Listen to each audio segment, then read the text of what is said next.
Good evening, friends and family, and everybody who's viewing us, who's watching us on YouTube and Facebook, or maybe hearing us on the radio. Uh, this is the Voice of Pilgrim radio greeting you.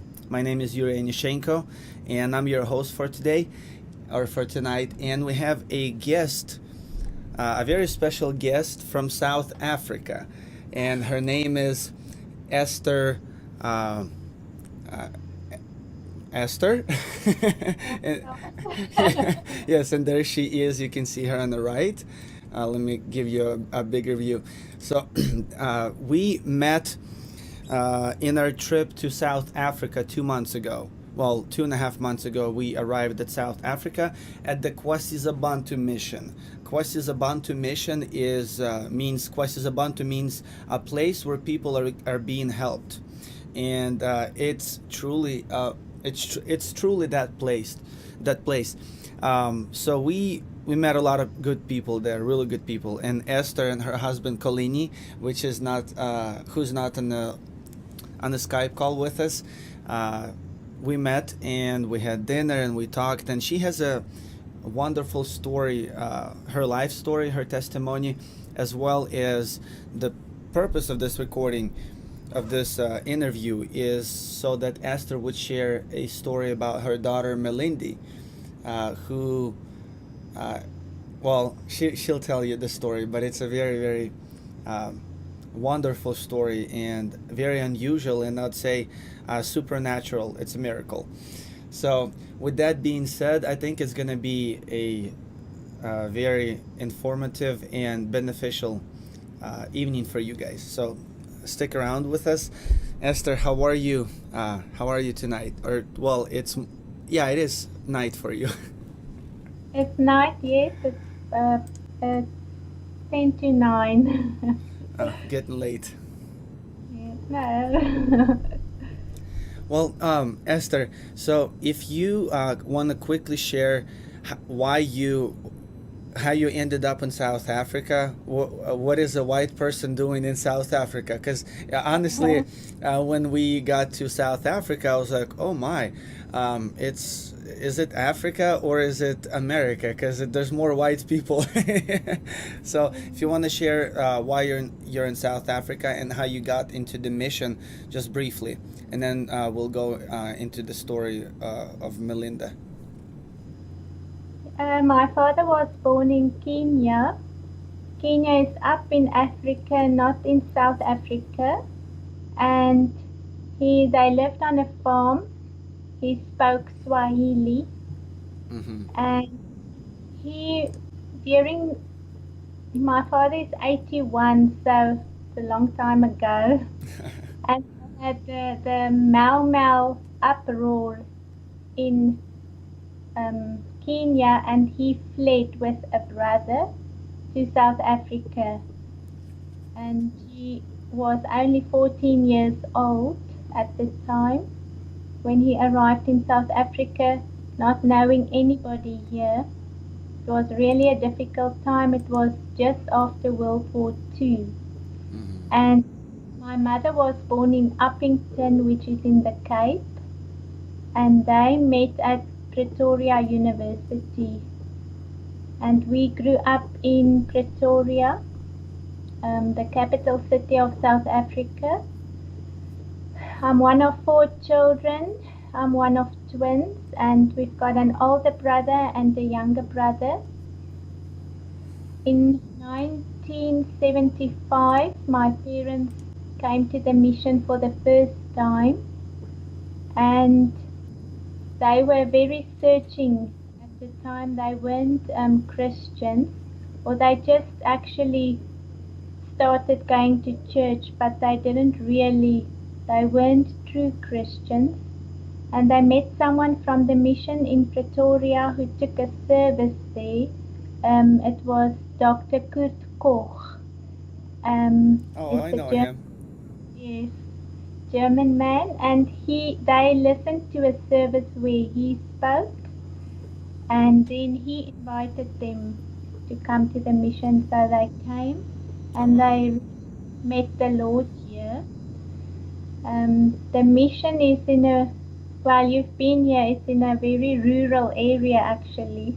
Right. It was quite dangerous in that time because it was in the apartheid era, and well, basically, black and white people didn't mix. Yeah. So, it was a risk for them to come into this area. Right. So, and then, uh, how did you end up on the mission? How long you've been on the mission, and how did you end up here? I came in 1991. After I finished school, I came to the mission and I stayed 4 years. Then, when I got married, I lived in Johannesburg for 4 years, and then we moved back to the mission. And now it's almost 20 years that we are here on the mission. Wow. Um, so you you moved to the mission. I read in your testimony, but people obviously didn't read the testimony. Most of them who are going to be watching this, um, you lived for 4 years before you got married. Then you got married, went back to Johannesburg, and you finished your school, right? Well, actually, my husband had study debt, Oh, so okay. he was working and for the company where he got a bursary, and then but I didn't study then. When we came back to the mission, then the Lord led me to study to be a teacher. So I Mm. was already married, I already had 2 children. Then I only started studying. Oh, okay. Then Well, I studied for 9 years. for all the viewers here, I would like to mention a couple of things that I forgot to mention about the mission Kwasiza Bantu, so that they understand. So the mission, there was a revival in that broke out in 1966, correct? That's 1966, right. right? Yes. So Erlos Tegan, if you guys know him, or you can Google him, I'm sure you'll find a lot on YouTube and Google. Erlos Tegan uh, and his team were praying for revival, and God took them through a lot, too much to probably say here, but he granted them revival in South Africa. And so basically for the last 52 years, that mission Kwasiza Bantu has helped thousands and thousands and thousands of people find Jesus, and many sick were healed, many demon possessed people were freed, demons were cast out, and many miracles happened like this. And then obviously the biggest miracle is somebody finding Jesus and making their life right, and a hardened heart becoming soft, or a new heart. And so Esther with her husband Kolini, they lived here at the mission for over 20 years, seeing we've only been there for 3 weeks, and we have seen so much that I'm like, wow, I could never imagine that Christians like this live in the world. Uh, you know, that kind of atmosphere, that kind of love among each other. I mean, everything that I've seen, we were shocked. We were shocked every day there. So, and Esther lived there for almost 20 years, so I'm kind of jealous in a good way. So, but that's just a few words about the mission itself. Some people might be hearing mission. They're like, okay, what about the mission, right? So now, tell us about your daughter, Melinda, uh, for everything you've told us in that story, because I think it's amazing. Let me just quickly add, Yuri, on the mission, the people, we about 1,000, over 1,000 people living here, Right. and we are, I don't know all the different languages, but there's probably like 15 different languages of people living here, Mm-hmm. and of all different races, black, white, Indian, colored, Asian. We've got, in the school alone, we've got 12 different languages, Oh, wow. children. And We all have one goal, and that is really to live a holy life. Yeah. Um, and the purpose of living a holy life is Well, to be instruments in the Lord's hands. He very can good. only Exactly. use a pure and a clean vessel. Exactly. Um, okay. Awesome. So let's go into the Melinda story. Yes. Now, we've got 4 children. Heinrich is, well, the oldest daughter, our oldest daughter, Marley, is 21. Heinrich is 20. Melinda is, Minette, sorry, is 12. And Melinda is 3 years old. She'll be 4 in July. Mm. So Melinda is quite late. Um, I didn't expect that I would have another baby. And then I was already 41 when I found out I was expecting Melinda. It's quite It a came as, surprise. yes, came as a shock, but we accepted it from the Lord. And then I went to a gynecologist in Durban, um, and he was obviously not happy because of my age. So from the Mm. beginning, I experienced some resistance from him, from the doctor, and he requested that we do some tests to see the situation with the baby. At the time, I didn't realize which tests he is requesting. I just agreed and said I'll do anything he asks. So I went for the first blood test, and about a week later he phoned me and said he's got bad news for me. My blood countings were in the highest category for Down syndrome baby. Wow. Now, at first, I didn't really take it very serious. I just thought, oh, it's probably not true. But then he requested more intensive tests, and my husband and I spoke about it, and we decided we'll go for the test because we thought if it's going to be the case that the baby will be Down syndrome, we would like to prepare ourselves for what's coming. I can see you now. Yeah. I'm just experimenting, but don't worry. Don't mind it. Okay. And then we went for the next screening test, and all the tests came back positive. And so by 19 weeks, we've been through, I think, 4 or 5 different tests, screening tests, Mm-hmm. and all the tests um, confirmed that the baby would be a Down syndrome baby. Wow. At 19 weeks, we went for the 4D scan, and the doctor said it was a specialist, another specialist. He said that she's got a tumor in the brain. The fluid in her neck, they measure the fluid in the neck behind the skull was too much. Um, the femur bones were short, and there was something else. Um, oh, and she was very small. Mm. So during this time, I've been to the gynecologist often, and he suggested every time we do an abortion, and every time we said that that's not even an option.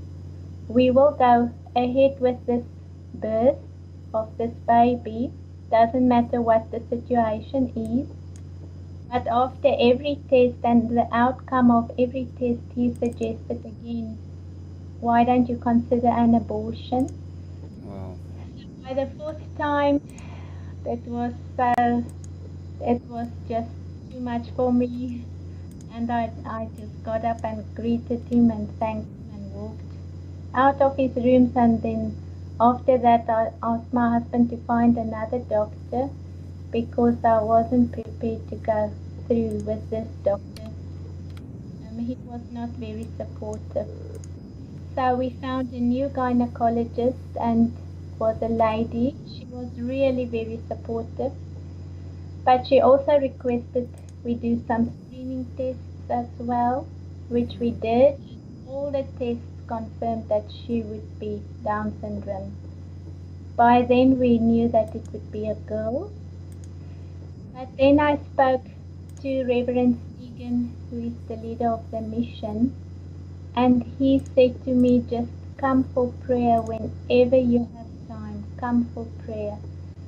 So I would go to him often. Even if he was sick, he would get up, pray for me, and go back to bed. He prayed for me so many times. I was really thankful and blessed. Then 1 week before Melinda was born, I was again with the gynecologist, and she did another scan. Everything was still the same. The tumor on the brain showed up, the fluid in the neck, the femur bones was short, and she weighed about 2.1 kg. So she took out a box of antidepressants, and she said, you have to drink these antidepressants because after the birth you'll experience such severe depression. Wow. And you have to start with this medication now. And then she also said she asked a specialist pediatrician with Down syndrome babies to be there at the birth because they were expecting the worst. Wow. So the Sunday before Melinda was born, I went again for prayer, and that evening when I left the house of Reverend Stephen, it was really as if a burden just lifted from my shoulders. What It was was Reverend Stegan praying for? He was praying for the baby. So that the Not baby is not born with a Down syndrome, or yes, okay, so he was actually praying for a miracle. yes. Okay. But at this point, maybe I can just say I've got nothing against Down syndrome babies, nothing. And if the Lord allows a child to be a Down syndrome child, that God can do anything. That's His will. So there is nothing I can say that it's not right. It is perfect. If it's Down syndrome, it's perfect. The Lord allows whatever He wants. So that's how you I, felt after that last prayer? I felt just very much relieved, Mm-hmm. and I just felt free. I felt the burden falling off my shoulders during the 9 months of pregnancy. I don't think there was a day that I didn't cry. Wow. And I don't think there was a day that I just begged the Lord to touch my baby. I just thought if it's His will, He can do it. If it's His will. And so I just kept asking. And Wow. when I went for prayer as well, Lord, Reverend Stephen also just pleaded with the Lord to touch the baby and to let me have a normal baby. So we went into theatre Monday morning, and the pediatrician was there, the specialist with Down syndrome babies, and the really the first hope that I got was when she was born. The moment she was born, I heard the gynecologist saying, "What? Such a big baby!" Because remember, Wow. the week before she was only 2.1. A week before birth.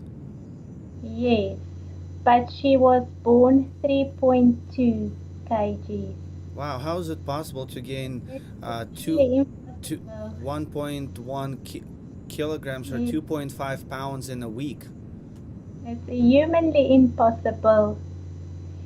So that was really the first hope that I got when I heard the gynecologist saying, "What? Such a big baby." Wow, praise the And Lord. then they rushed her out because she needed oxygen.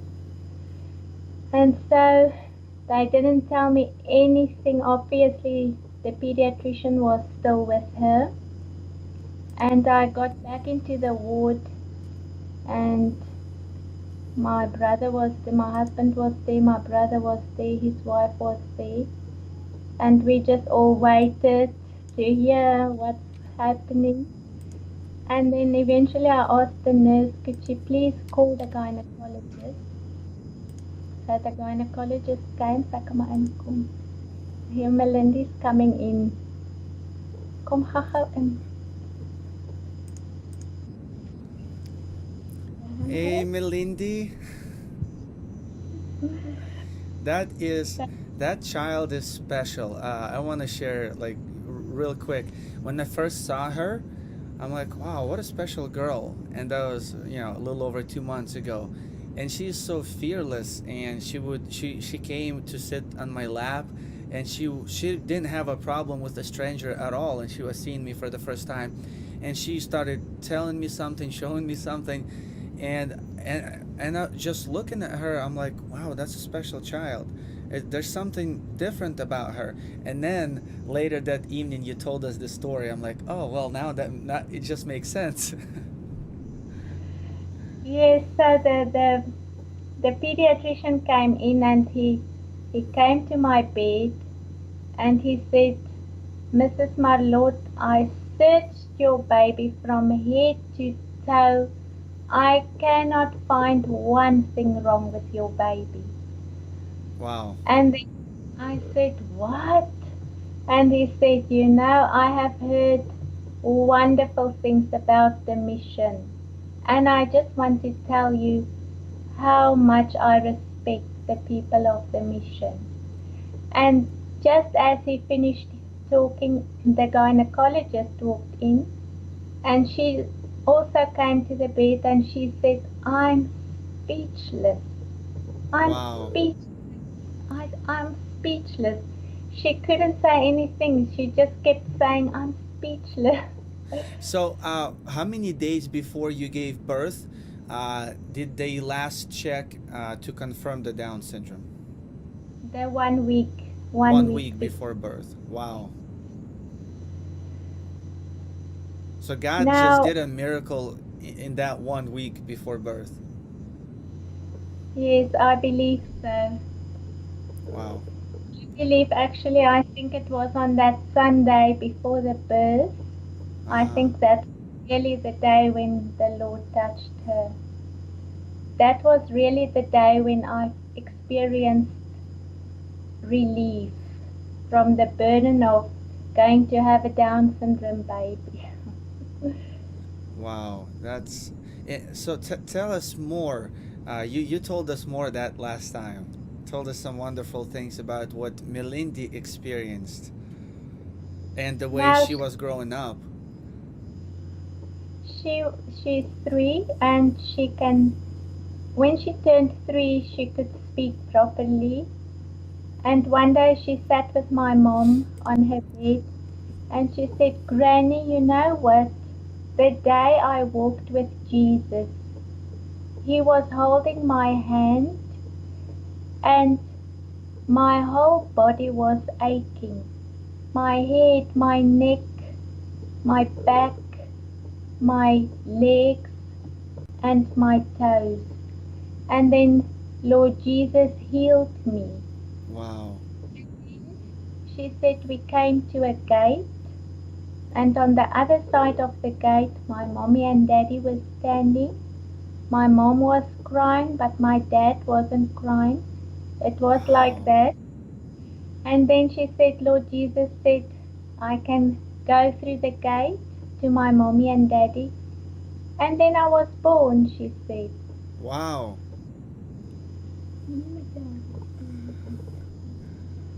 And then my mom, my mom didn't really think. Actually, the very, very first time she only said, when I walked with Jesus, Jesus healed me. When I walked with Jesus in heaven. My mom didn't really think much of it. But the second time she said more and spoke more, and then my mom asked her, but what did Lord Jesus heal? And then she said, He healed my head, He healed my eyes. You know, the Down syndrome people have these specific slanted eyes. Yeah. He healed my back, He healed my legs, He healed my toes. Then my mom looked up on the internet because it was just interesting that she mentioned her toes. But we read up that one of the characteristics of a Down syndrome child is often that the big toe is a little bit separate from the other toes. There's like a gap. Mm. And so she mentioned that as well, that her toes were healed. And then Christmas Eve, when I put her to bed, she said, Mommy, what will my house look like in heaven? So I said, what house? And then she said, Lord Jesus told me He's building a house for me in heaven, and Wow. when my house is finished, He will fetch me. That is And then amazing. January, she one day came and said, Mommy, do you know what my favorite song is? And I said, no. And she said, it's that song, My Eyes Have Seen the Glory of the King. So I asked, do you sing that song at your pre-primary school? So she said, no, Mommy, that's the song the angels sang when I was in heaven. Really? So she experienced something. Before And she, birth. yes, That she's is incredible. Wow.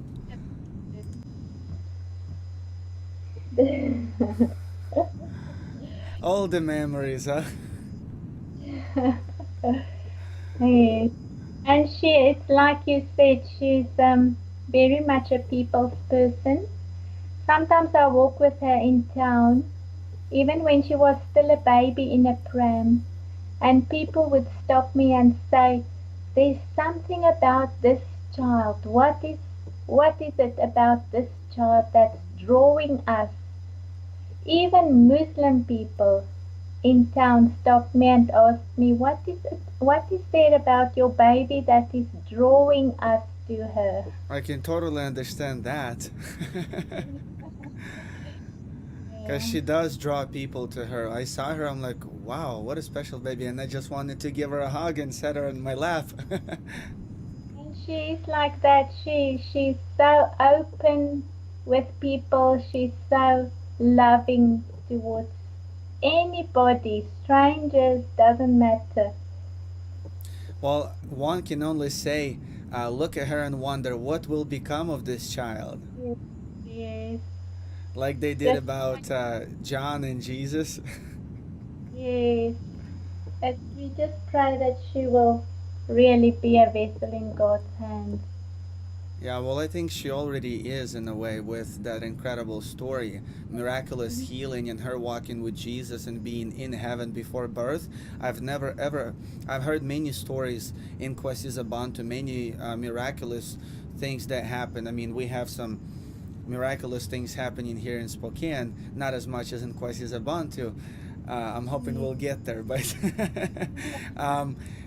but nothing like a child walking with Jesus and being in heaven before birth. Have you ever had anything similar in Bantu or anywhere? No, no, not people I personally know. Wow. Yeah. So, um, there was something else I'm trying to remember uh, that you have mentioned, but I can't remember. That there was an information overload in that 3 weeks for us. Ah, We have heard okay. so much and seen, but yeah. I'm just sending her out because she must go sleep. Oh, okay, okay, no problem. Right. No. Does after she was born, did that influence your personal life in any way, or what way did it influence you in seeing her grow up? She definitely strengthened my faith. Mm-hmm. I must add, she was very much a colic baby. She she cried for 11 months, Oh wow. and during that time, you sometimes think to yourself, but is there not maybe something wrong with her that she's crying like this? And when she was 6 months old, she was admitted in hospital for tests Mm-hmm. to see what is the cause of all the crying. And she had a brain scan done. The brain specialist came and said, "This baby has the biggest brain that is, it's on the, on, it's the biggest brain that's still normal." Really? And she had a heart, um, the heart doctor checked her heart. The heart doctor came back. He said, "This baby has the strongest heart I've ever seen in a baby." Really? She had so many checkups. All the specialists came back and said, "Your baby is so healthy and so she's perfect. There is nothing wrong with her." I think it was the emotional stress that I Mm-hmm. went through that affected her. Yeah, it I think. definitely, the emotional stress definitely affects the baby before birth, and obviously you don't see that, but you do see that after birth. Yes, But yes. does she still remember walking with Jesus and him telling Yes, her about the house? she remembers everything, and I told the our other children, they shouldn't ask questions or discuss anything with her, because if there's even more things that she would like to say, it must just come from herself. Mm-hmm. So we're not prompting her to speak and tell us more, we just leave it Oh, that and must just, be so hard. I don't think I would manage to do that. yeah, everything till now just came naturally from herself. Well, that's such a wonderful miracle that God did with you and your daughter. Um, of Yeah. course, we accept God's will for our life, whatever it is, because it's for the better. But the way He turned things around for you, and now it's a testimony for thousands and thousands of people. Um, Mm. it's wonderful.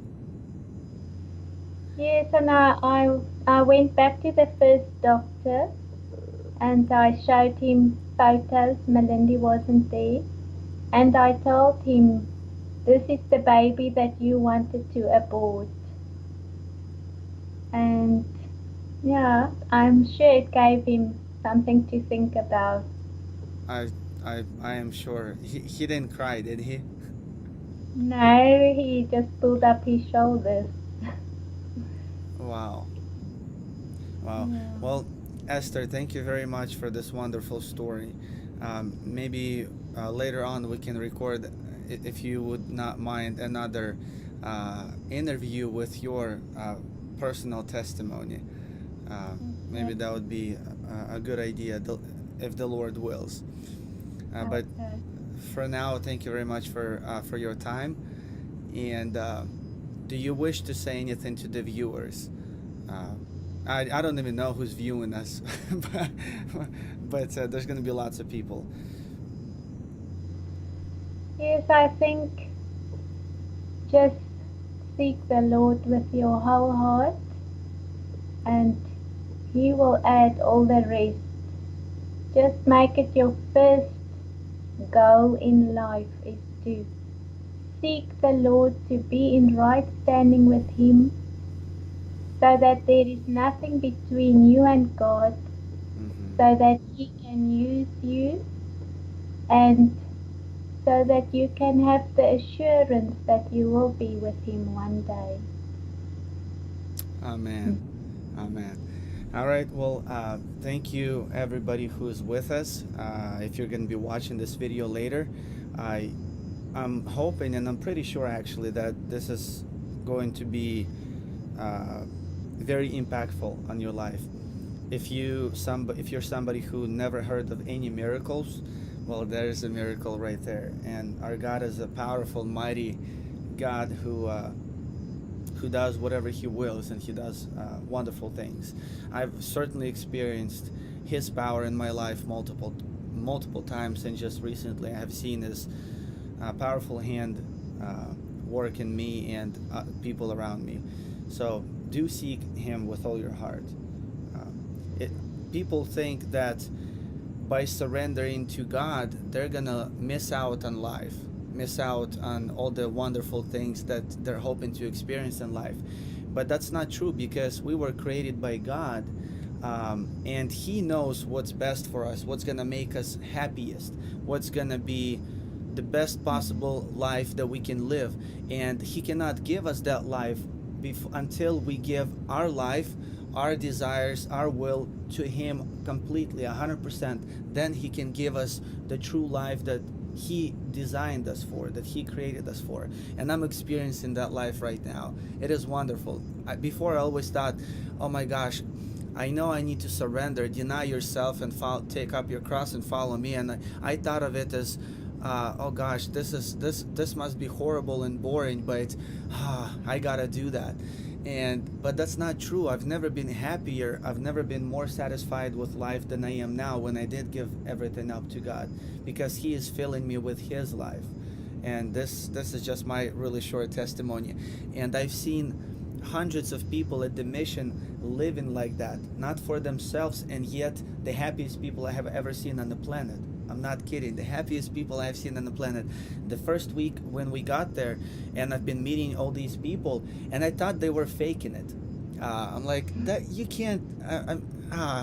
What a bunch of hypocrites. I wasn't thinking exactly like that, but I couldn't believe that people would not, like, God frees from all kinds of sin, even from getting upset, getting angry, irritated. I was watching this one driver. We were going to a park, and one of the people from Bantu, he was driving, and a guy pulled in right in front of us, and I was sitting right next to him, and even I tried to press the brakes, which I didn't have, and his face didn't even change.